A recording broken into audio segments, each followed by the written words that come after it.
What's up, guys? Nick Script, P2W Fantasy Podcast. I had to mess around with the Wi-Fi a little bit, had to move things around at the new place. I tried going live the other day with two of my guys, Colin and Brandon, under the P2W Fantasy brand. And is this draft starting? 40 seconds. And it didn't work out. It was terrible. I was super frustrated, but I figured out the Wi-Fi. I think I'm good to go. And I'm excited here today. Underdog's got a new draft competition called the Chihuaha. Super fancy name there. Super excited for it. If you're here, though, go tell your friends that we're live and stick with me.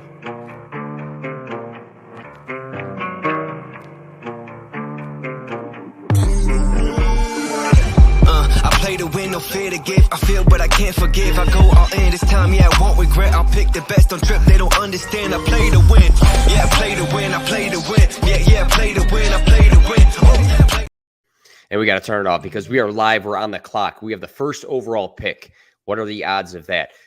First thoughts here, probably a wide receiver. It's going to be Jefferson, Chase, or Cooper Kupp. That's going to be the tier one wide receivers for me on the year based on volume, based on receiving upside, production.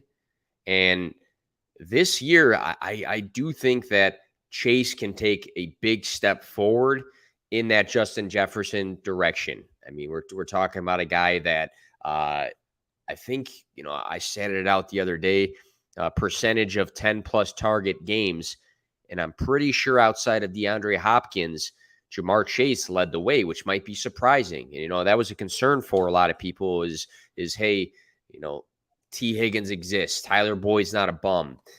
There is passing volume, but maybe Chase doesn't get that sort of Justin Jefferson treatment that we want. But in reality, we're talking about a guy that is attached to Joe Burrow, talking about a guy that I think for this next coming season might lead the league in receiving yards. And if he has double-digit touchdowns, he had 9 last season, I think he can be the wide receiver one, Jamar Chase. Let's see how the rest of the draft's going. Right after that, Jefferson and then Tyreek Hill. Interesting to see Cooper Kupp go at the 1-6.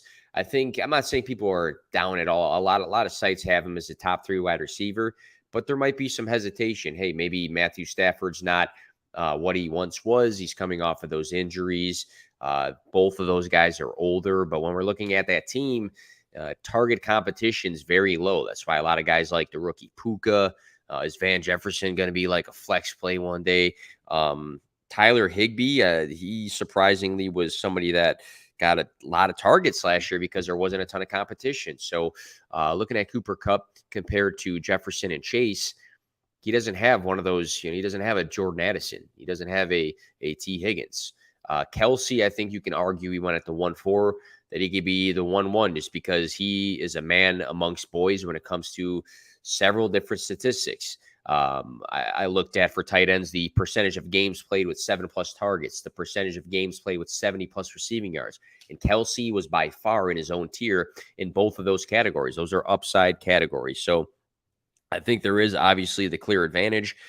Can Mark Andrews, can TJ Hawkinson, can Waller, who I do like a lot, be closer to Kelsey? Maybe, but look at Kansas City. They didn't add much to their wide receiver room. They went and drafted Rice, Kadarius Toney, and Sky Moore. People are hoping have a turnaround of a season. They lost Juju, but they didn't go and grab a Tyreek Hill true replacement, this alpha wide receiver that's going to demand tons and tons of targets. So Kelsey did not look like he was slowing down even a little bit last season. Stephon Diggs at the 1-7 seems pretty high. Another guy though that they added Dalton Kincaid, but they didn't really add another receiver to be that wide receiver 2 in place of Gabriel Davis, who people will say was banged up, but was disappointing at the end of the day. AJ Brown, for best ball purposes, I think is big time just because he am I coming up here? Oh, yeah, I got back-to-back. He's a guy that can have 140 receiving yard day any given game. And we saw the connection year one with Jalen Hurts, who people questions his passing abilities, his passing qualities. But both Devonta Smith and A.J. Brown were great last year. Austin Eckler, I kind of knocked a little bit today. I've always been an Austin Eckler fan. I got a signed helmet. I have his jersey. I just fear that with everybody healthy, with the change in the offensive coordinator, with adding a first-round rookie wide receiver, that massive target ceiling that he had last season changes a lot. And where Eckler's awesome has been the red zone. He scored tons and tons of fantasy points in the red zone. That's just been a bit of a concern of mine is, hey, can we bank on him getting that volume that he did so well with in the past? And he's always earned it. So it's not like he just was given it. Let's see what we got here. I feel like a lot of wide receivers are going. We're going back-to-back picks here. I'm tempted to grab maybe a Saquon. I mean, Jacobs was great last season. I think Saquon's got, and he fucking gets sniped. Of course. The minute I talk about anybody, they get sniped here. We're not going to go tight end. We're not going to go running back, quarterback. We can grab Josh Allen here. I think we're going to go with 2 wide receivers back-to-back here. And I'm going to go, gross. You know what? Let's not auto draft here. When Calvin Ridley, who I'm huge on. I know some people believe Christian Kirk is going to be the guy there. I think I took him too early potentially, but I think Calvin Ridley, just seeing that massive 1,400 receiving yard season, I think around there, he's had a double-digit touchdown season. Trevor Lawrence took a huge jump forward. Running backs, I don't feel like I need to grab any of those guys. Let's go with DK. I think DK, I love JSN, and hot take, I think there's a chance that JSN leads this team in targets, but I don't think that necessarily means that JSN leads the team in fantasy points. Okay, I think that could be 2 different things. And when we're looking at DK Metcalf, I think, we saw some down games last season. He did have 141 targets. That's huge. But this is a guy that's we can count on to go over 1,000 yards. He's a touchdown threat. He's a big play threat. So while JSN might eat in the middle of the field, that might be good for DK Metcalf. And DK Metcalf, Tyler Lockett, both I thought operated well above expectations last year. A lot of people, including myself, were concerned about Geno Smith, what that was going to mean for fantasy purposes. And Tyler Lockett was actually better than DK last year. So right now, Jamar Chase, Calvin Ridley, DK Metcalf, interesting build. You have to start. I wish I can figure out how to do the settings. I don't want to click something wrong. Oh, there we go. Look at that. I'm a fucking pro here. 1 quarterback, 3 wide receivers, 2 running backs, a tight end, and a flex. So you have to start 3 wide receivers, and we have 3 already. So, I try to approach drafts in a not so I'm going to have this very specific strategy heading into every single one sort of way. I think like earlier I said I would have taken Saquon Barkley. That would have changed my strategy a little bit. I would have taken Saquon above one of those 2 guys, but he got picked, so I improvised. So I think it's important to have a little bit of a strategy, maybe round to round. I think it's important to understand what or how you rank certain guys and where there are tier breaks. I think those things are important, but I think for any sort of draft, what's slept on is literally just playing the board as it falls to you. Like, we don't have to necessarily, build our picks based on the starting lineup for the first, 6, 7 picks. I think we just play it as it comes to us. We see what values drop. There's going to be guys that shouldn't drop that do. I know, it's a different game. It's a different game, but I was just talking about Derrick Henry in 2 different dynasty startup drafts. One was 2 weeks ago. He went in the 4th round. One was is still going on today, and he just went in the 7th round. So the emphasis of that is that every draft is different, and you just need to play and improvise every draft for how it falls to you. But you can always be prepared too. Christian Watson, interesting. A lot of tweets flying around about him the other day. Lamar Jackson at the 3-9. Talk about an MVP potential candidate.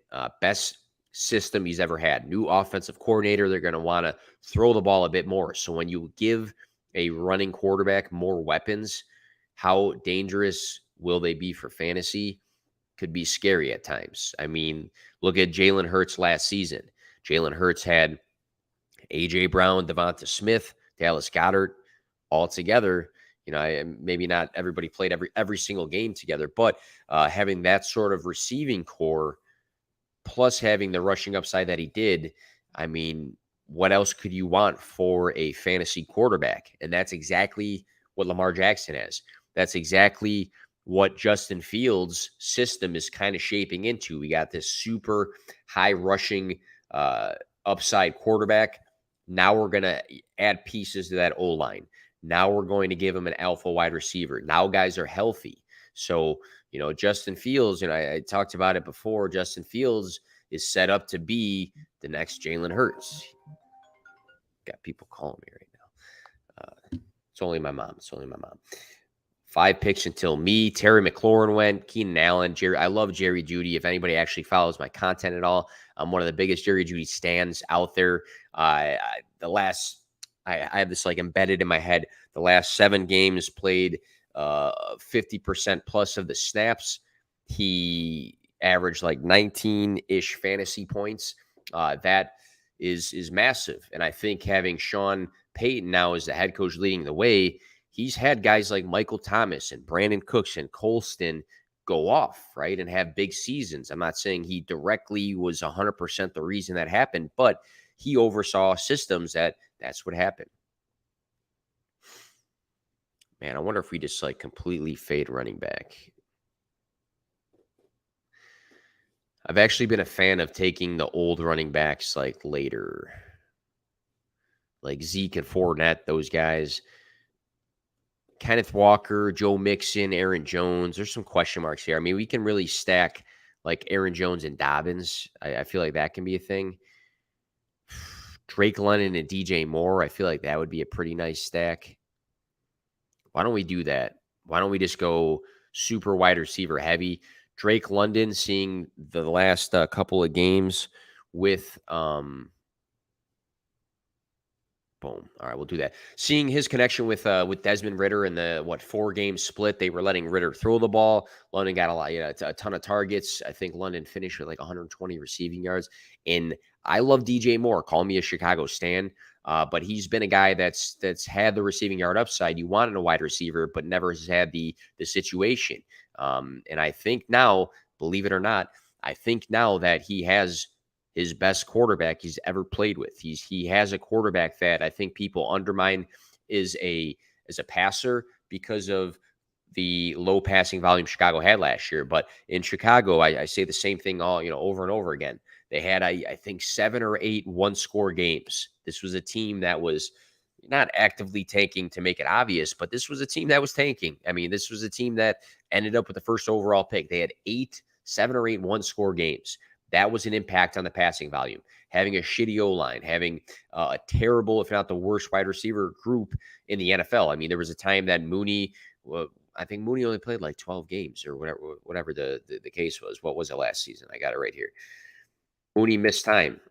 Claypool came and he missed time. He was throwing to Dante Pettis and St. Brown, the not good one, and Cole Kmet, who took some steps forward. But I think there was a lot of reasons to why Chicago didn't throw the ball at the rate that they did. I'm not saying now Justin Fields would be a top 7 quarterback in passing attempts or anything like that, but there's clear contextual reasons why they didn't throw the ball as much as they did last season. And a lot of people just flat look at, well, they didn't throw the ball, they're not going to anymore. But a lot has changed in Chicago.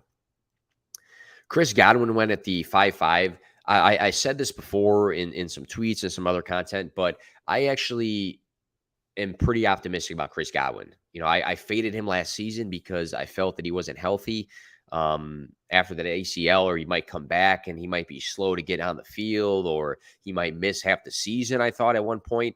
He played most of the year, and all he did was earn targets because that's what Chris Godwin does. And now we have a questionable quarterback situation in Tampa. It's either Baker Mayfield or Kyle Trask. It's going to be Baker Mayfield. But Chris Godwin has had a low ADOT, so an average depth of his targets down the field. He's had a low ADOT, but high yards after the catch numbers. So basically, Chris Godwin has been a guy that you don't have to throw far down the field to him. But when he has the ball in his hands, he's been a playmaker. And that's good if the quarterback play is mediocre versus, hey, like a Mike Evans. Mike Evans has a much a much higher average depth of his targets.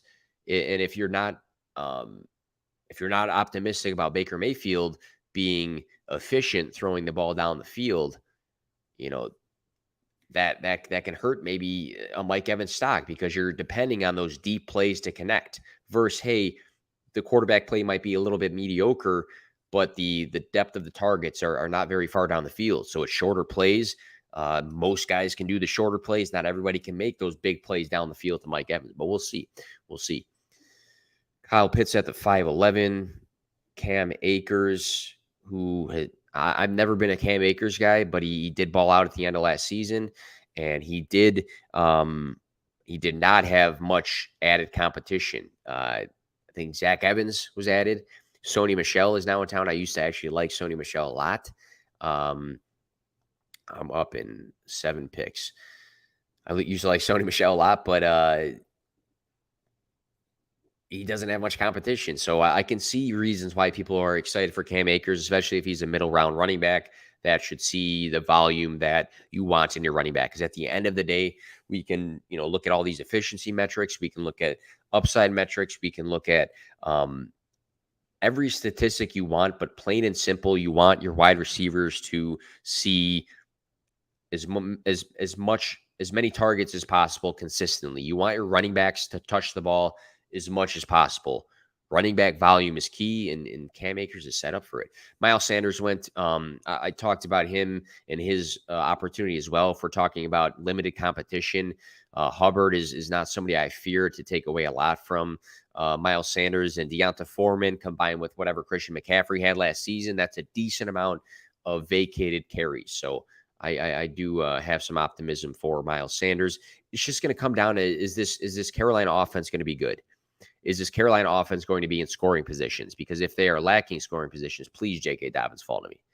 Love it. Love it.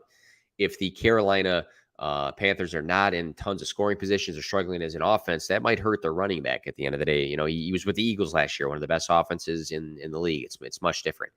J.K. Dobbins, I think this is going to be his breakout season. I think I talked about Lamar Jackson and this being the best offense he's ever had. I think J.K. Dobbins could be lined up for like a Jamal Williams sort of season. The offense is great. They're in scoring positions. Maybe Lamar Jackson snipes some from time to time. Love Dotson from time to time. But I think, Dobbins has showed us that he has a nose for the end zone. His rookie season, I think he had 9 touchdowns. He's been a guy that has shown us the ability to have breakaway runs. The Drew rate has been great. And I have to go with DeAndre Swift. And I'm still going to be maybe too high on DeAndre Swift in comparison to the consensus, but I believe in the talent of DeAndre Swift. I believe that he is one of the, when healthy, most well-rounded running backs in the league. And the reason for that is because I'm not going to say he's as good of a pass catcher as Austin Eckler and Christian McCaffrey, but he is in that, maybe not that very top tier, but he's up there. He's up there as a pass catching running back. And I think that's what people, tie mostly to DeAndre Swift. He's a pass-catching running back. But we've seen big rushing days out of him. He's not just an Austin Eckler who really doesn't run the ball great. Alvin Kamara runs the ball fairly well, but he's not the greatest of runners. Like, this is a guy that can do pretty much everything, and now he's on one of the best offenses in the NFL. He just needs to stay healthy. And I think they will use Rashad Penny because Rashad Penny's good at football, just to put it plain and simple. But I have a lot of optimism in DeAndre Swift. Kadarius Toney and Jahan Dotson back-to-back. Deshaun Watson is the quarterback my guy of redraft season, in my opinion, right now. Watson has been a guy that's been a top 5 quarterback in fantasy points per game for most of his career. In the full seasons he's had, he's been a top 5 quarterback in fantasy points per game. We've seen a good season in passing yards. We've seen a good season in passing touchdowns. We've seen a 500-plus rushing yard season. We've seen everything that you want from a fantasy quarterback in Deshaun Watson. And if we look at the Cleveland system, the offensive line is great.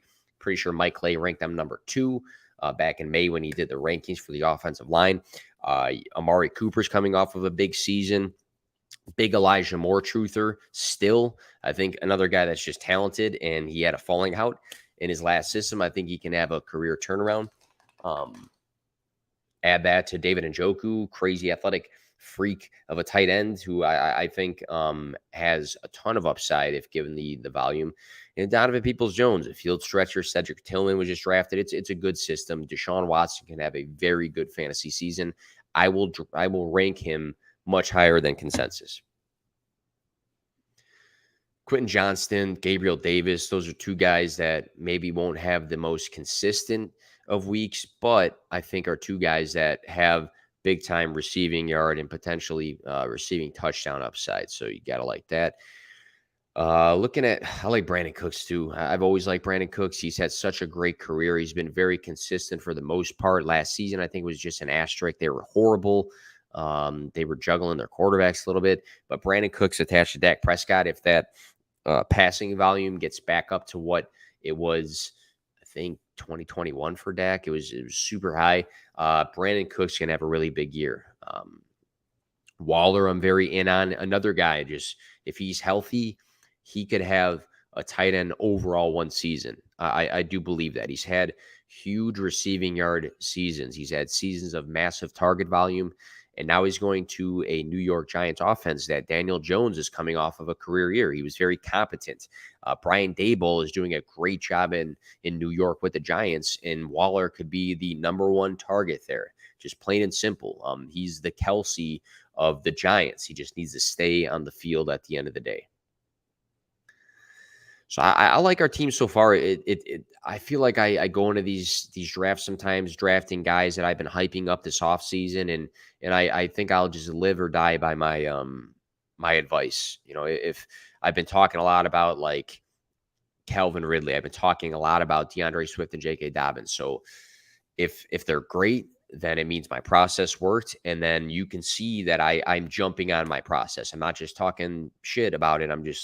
I'm actually coming out and being actionable about my own advice. On the flip side, if I'm wrong, then I'm wrong in a lot of ways. I'm wrong in my fantasy leagues. I'm wrong in my content, and I'm wrong in these sort of drafts. So I'm kind of living and dying by my word. So I'm a man of my word, or I'm not at the end of the day. I think we could go. So we got Chase, Ridley, Metcalf, London, DJ Moore, Evan Ingram, David Njoku, Pat Freiermuth. I feel like we can wait on tight end. I think I might go running back, wide receiver here.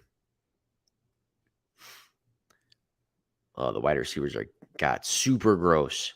I feel like I won't because let's go running back here. I'm gonna go with because I don't know what's up with Kamara. I'm buying the hype on Gibson. I'm buying the potential of him being the Jerick McKinnon with Eric Bieniemy. I'll buy the hype right now. Do I want to go with a quarterback?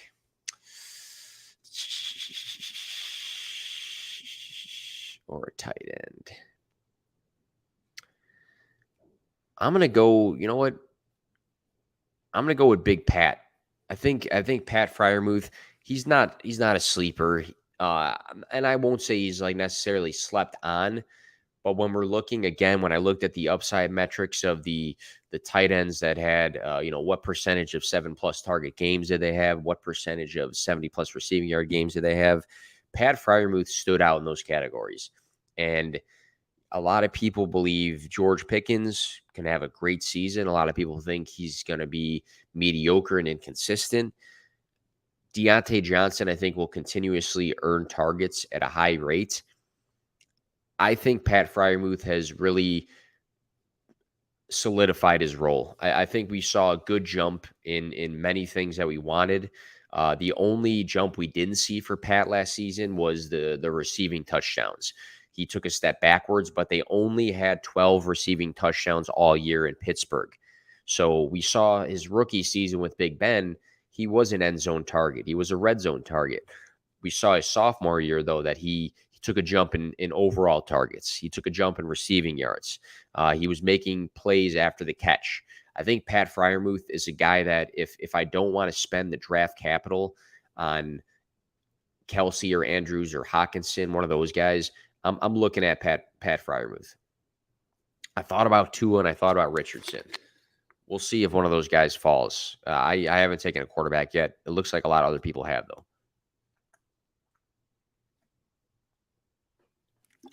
I really like Tua. Again, upside metrics, percentage of 3+ touchdown games, percentage of 300+ passing yard games. All he needed to do was be competent and put the ball in Tyreek Hill and Jalen Waddle's hands, because they are two of the best wide receivers in the NFL at yards after the catch. And he did a great job of doing that. It wasn't that he performed poorly. It wasn't that he was inconsistent. It was that he was injured. And at the end of the day, the concussions could be a concern. But I think we can go down the list and point out past injuries for a lot of guys. I think anybody at the end of the day is one hit away from not being able to play football again. That's just the scary fact of the game. So I don't draft or rank guys with the hypothetical future that they can get injured again. I think that's not the best way to go about attacking drafts and attacking rankings. I know injuries are a concern. I mention injuries all the time, but I'm not going to fear Darren Waller because he's been injured the last 2 seasons. I'm not going to fear DeAndre Swift because he's been banged up the last 2 seasons. I'm not going to fear guys who I think can be very productive at a cost that is lower than what their production can be, because we've seen just last season, I know he's like the upper echelon, fantasy asset, but Christian McCaffrey, people were writing him off because they were sick of the injuries. And then he goes and is a top 2 back, and then he's a top 2 fantasy running back. Saquon Barkley had a bounce back season. We see guys bounce back all the time. We see guys who tear their ACLs and have these big time injuries bounce back, often. So that's my little spiel on that. But we did get super gross for the quarterback position. So I might have to go back to back, which I really didn't want to have to do. But there's that. I think around the 30-minute mark, we'll probably wrap this up. Partially, I wanted to do this to test that my Wi-Fi wasn't going to take a shit on me again. And knock on wood, it hasn't. So hopefully I can actually have people on. I try to have 2 of my guys on, and it didn't work out. But this is a good sign. This is a good sign. This is a big time for me to actually stream in this house and not have to worry about me being in and out. Maybe I'll make my last 2 picks, and then we'll just wrap things up. But recap: J.K. Dobbins, DeAndre Swift, Antonio Gibson, Chase, Ridley, Metcalf, London, DJ Moore, and then Pat Freiermuth. I don't have an upside quarterback. I like this team so far. I think there's so much upside in these wide receivers. I think that if Dobbins and Swift and Gibson hit the way that they can, or they're set up to be, or that we want them to be, those will be great picks later down the road. I'm loving this draft so far. I kind of wish maybe I had a better quarterback situation, but maybe I double tap the quarterback. Let's see who's up here.